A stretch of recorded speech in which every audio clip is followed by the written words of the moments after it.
Thank you. Thank you very much. And Pamela, thanks so much for that introduction. Robert, it's great to be here with you all today. And I just want to tell you one thing. If the truth has just become hate speech, well, you might as well lock me up because I'm not shutting up.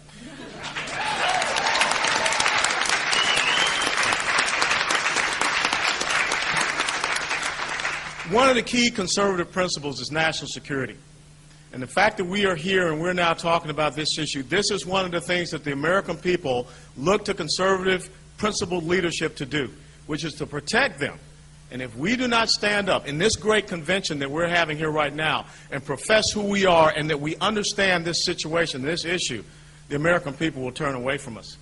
You have to hold the conservative leaders that you see here this weekend accountable to do the things to protect you. Now, let me explain some things. I've been sitting back here listening. I'm sick and tired of people saying war on terror. There's no such thing as war on terror. In World War II, how smart would it have been if the United States of America said that they were at war with the Blitzkrieg or if they were at war with the kamikaze? A nation does not go to war against a tactic. Just the same way. When you sit around and you see our strategic level leaders here in Washington, D.C., go on all the Sunday pundit shows, and they talk about how great it is that we're directing drone attacks. If you think back to what happened in Vietnam, when LBJ was doing bombing approval right here out of the White House, that's not what a strategic level thinker is supposed to be doing. That's not strategic perspective. A nation goes to war against an ideology. And that's what we've been talking about here today. We've been talking about the fact that we are against something that is a totalitarian, theocratic, political ideology, and it is called Islam.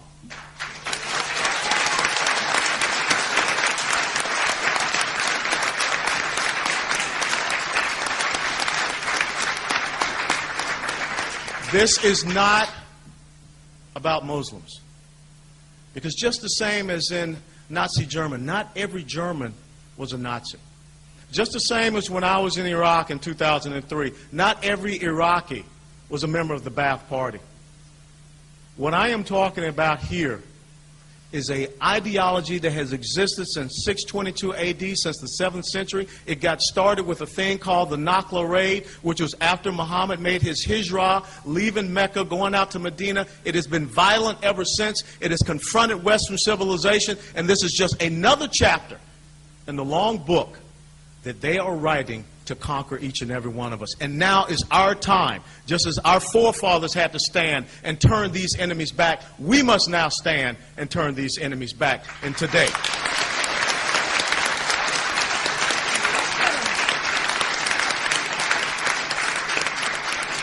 you have heard Stephen talk about abrogation.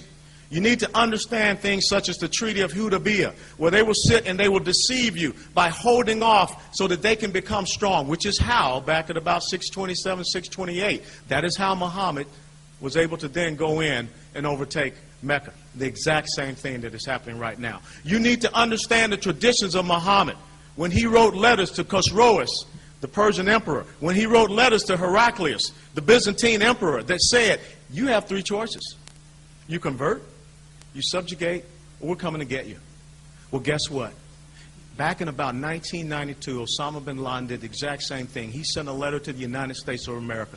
Later on, in about 2005 or 2006, Mahmoud Ahmadinejad did the exact same thing. He sent a letter to the American people and to President Bush. We are already in a declared war, and if we do not have the type of leadership that can understand that can study this enemy, this adversary, we're on the road to perdition right now in this great country. We need to understand, as everyone here has stood and told you, Sharia law is incompatible with who we are in Western civilization, and definitely who we are and stand for in the United States of America. It is not about freedom. It is not about liberty. It is not about protecting human rights or women's rights. It is about what Islam says. The word means submission. And I don't know about you all here. I'm not living as a dhimmi. I'm not living and subject to any other type of ideology except for that which is written in the Constitution of these great United States of America.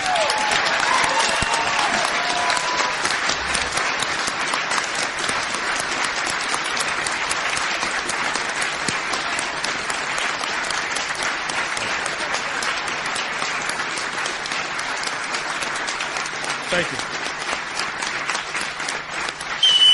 you. We must understand that we have to regain the initiative in this fight. Just the same as our young soldiers now are operating under this restrictive rules of engagement, which prevent them from having the initiative against the enemy.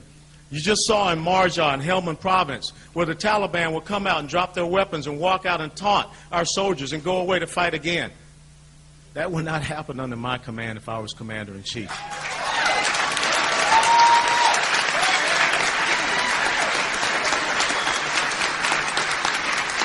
And just the same, we need to develop the right type of strategic level rule of engagement, because our constitutional rights should not be afforded to illegal enemy combatants as stated in the Geneva Convention.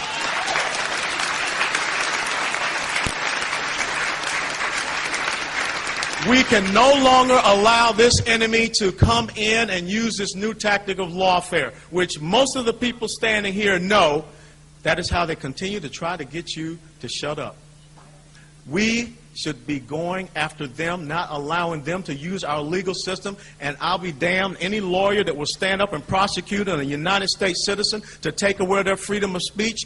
They are not my brother. They are not my sister. They need to pack up and leave this country.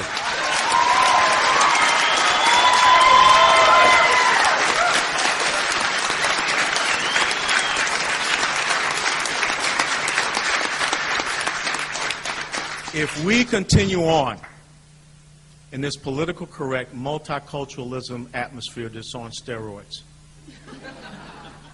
we are paralyzing ourselves from taking the right and proper actions. We see what is happening in Sudan. We see what is happening in Austria. We know about Geert Wilders in the Netherlands. We know what's happening in Denmark. Trend analysis is what we called it. There's nothing wrong with it. And for those of y'all here that are in the media, stop calling it profiling. It's about identifying the enemy and what they're doing and going after them. When I was a commander in Iraq, I knew that young men on dirt bikes were coming out of the groves to lay out IEDs and attack us. I was not going to chase women in burqas in the middle of the night in their houses. It's trend analysis. Stop being politically correct. Stop allowing them to come into our country.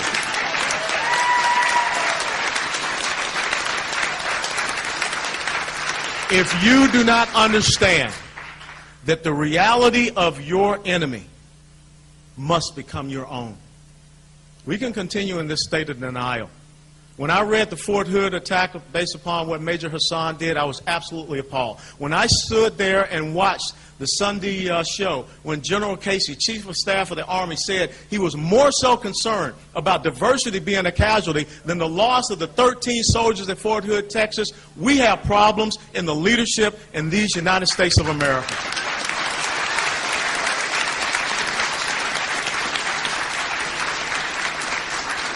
We must accept their reality. And the way ahead is so simple. You've got to get the right type of leadership in this country, because that's what it's about. We've got to get the right type of leadership across Europe. We've got to get the right type of leadership that will not be afraid. Members of the media, stop attacking Jews and Christians. Stop being afraid of this enemy. Show the same type of vehemence that you want against your fellow Americans, against them. Because let me tell you something. 30 to 40 years from now, if they're successful and they have control of this country, there will be no free media. There will be no free speech. There will be no freedom of expression. And guess what? You will have been complicit in this because you are too much of a coward to take a stand.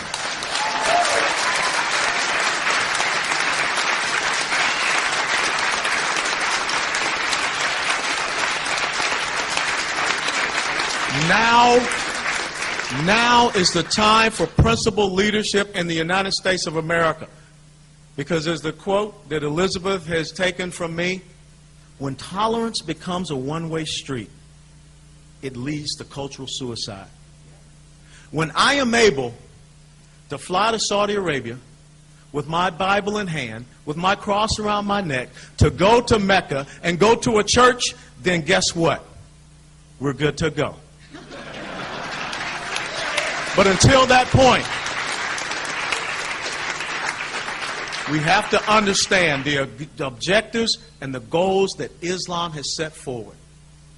We have to be proud of who we are. We cannot have leadership that will go stand before the Turkish General Assembly and say that America is not a Judeo-Christian nation. We cannot have a leadership that goes and stands in front of a university in Cairo, Egypt, and apologizes for the United States of America. That is not about what American pride is. We cannot have leadership that is asked, how do you define victory? And they cannot. Well, let me tell you, this is how I define victory. Just the same as Ronald Reagan did when he was asked about communism.